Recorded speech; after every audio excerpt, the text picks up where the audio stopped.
Mr. Speaker, I'm honored to yield 4 minutes to the gentlelady from Wyoming, Ms. Cubin. The gentlewoman from Wyoming is recognized for 4 minutes. Thank you, Mr. Speaker. I rise in opposition to House Concurrent Resolution 63. This proposal sends a dangerous message to the terrorists in Iraq.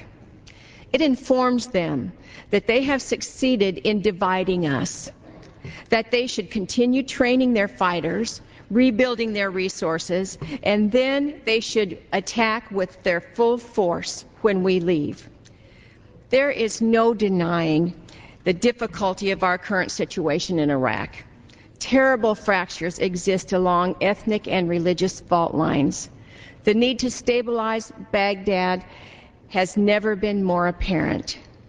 All these realities are reflected in the President's new way forward, which is much more than just an increase in troop strength. On January 10th, the President changed the strategy on how we will fight this war. The President has laid out in great detail a plan for the Iraqis to take a leading role in their own security, a plan to isolate violent extremism and protect Iraq's citizens, a plan to make room for political and economic progress. Most importantly, though, this is a plan for victory, to stabilize Iraq, to secure Iraq's democratic future, and then to bring our troops home. In testimony before the Senate Armed Forces Committee, General David Petraeus, the commanding officer in Iraq, described the implementation of the President's plan as, quote, a test of wills. General Petraeus confirmed that the congressional action against the President's new plan would only encourage our enemies. Today, the will of the House of Representatives is being put to the test. Underpinning the resolution before us today are calls to defund our military in a time of war.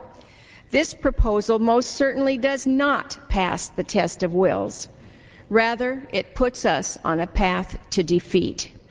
The expulsion of U.S. troops from Iraq is critical to al-Qaeda's plan to spread their deadly jihad beyond September 11, 2001, beyond Iraq's borders, and into the greater Middle East and the rest of the world.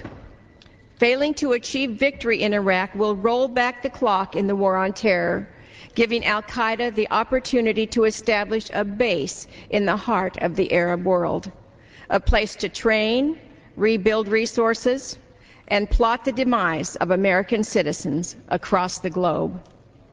A rapid U.S. withdrawal would lead to chaos, sectarian genocide, and military intervention by Iraq's neighbors. We can, as the President has proposed, pass the test of wills and implement our plan for victory. The alternative to the President's plan is to retreat from our objectives, setting the stage for regional conflict in which terrorist agitators like al-Qaeda, Hamas, and Hezbollah will thrive. Radical Islamists have declared war on the United States. This is a harsh and striking reality.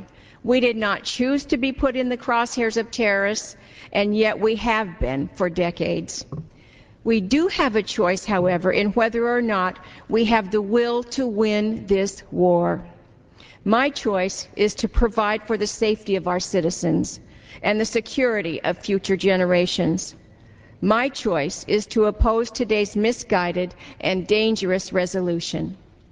My choice is to vote no, and I urge my colleagues to vote no. I yield back the balance of my time.